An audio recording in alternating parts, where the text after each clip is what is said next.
Our generation is so depressed because we don't have a third place. According to Psychology Today, 73% of Gen Z reports that they don't have any friends and feel completely lonely. Places at all, even though we're experiencing an epidemic This generation of can't be alone because we've always got a phone on us. We're always talking to someone. There's always some sort of hit of someone, and I feel that as well.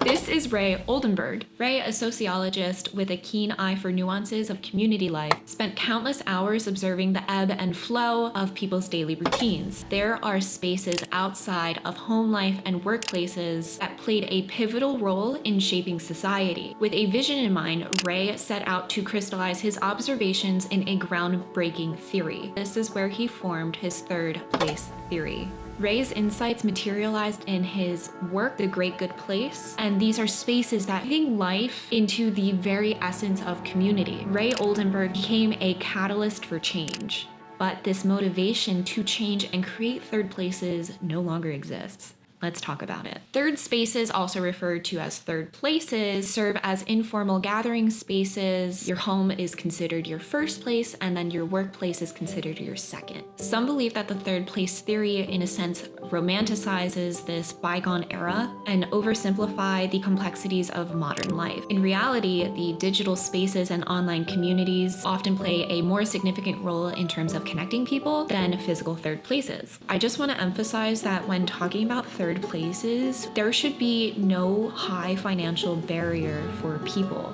This not only ensures that there's equal access to all people from different socioeconomic backgrounds, but it should prioritize affordability. Neighborhood coffee shops are now charging, $10 for a latte. That's not necessarily affordable. Local parks or community centers that were now privatized sometimes have a financial barrier. The whole point of third places is that there should be no undue financial strain for its community members. A University of Michigan study shows the frequency of getting together with friends dropped from an average of 2.5 times per week for teens in the 80s and 90s to about 1.2 times in the late 2010s. A recent Pew Research Center survey also found that 57% of teens today make friends online, which suggests this transition from physical to digital third places. A Common Sense Media report showed that in 2019, American teens spent an average of 7 hours and 22 minutes on screen for entertainment alone. 2023, the American Psychological Association, APA, has published an article discussing the benefits and risks associated with teens and social media use. It also includes feelings of loneliness and depression that we will be talking about a little bit later. All of these studies and sources suggest a nuanced picture. While teens have an unprecedented ability to connect digitally, it does not necessarily alleviate feelings of isolation, and in some cases may contribute to them.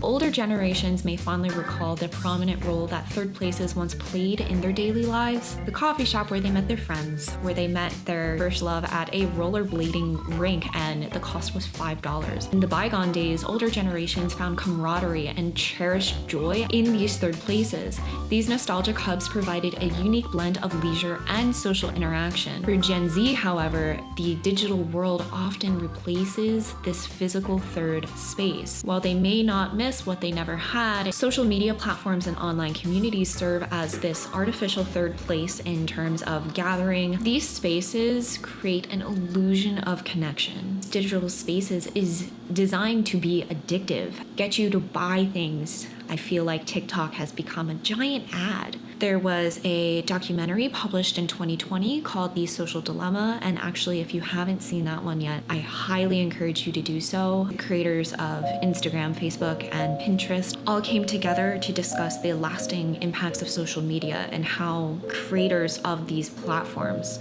designed it to be addictive. Architecture has played a huge role in the commodification of public spaces. Large corporate entities have repurposed areas that might have previously been used for public congregation into commercial retail outlets and private enterprises. These places are no longer accessible. So for instance, Times Square was a place for public gathering, social interaction, and it just seemed like an organic place to meet people. You look at Times Square today, it is plastered with advertisements, retail chains, stores, big food chains. You basically go there to spend money. Now there are still some street activities, but everything has been monetized in some way or form. Also, corporate entities started moving into these public places, these third spaces. So in Times Square, Viacom and Condé Nast moved in. In other words, modern design, modern infrastructure, particularly in urban settings, prioritizes efficiency and the maximalization of economic returns. This often comes at the expense of losing these social interaction spaces. Another impact is urban sprawl. It led to the relocation of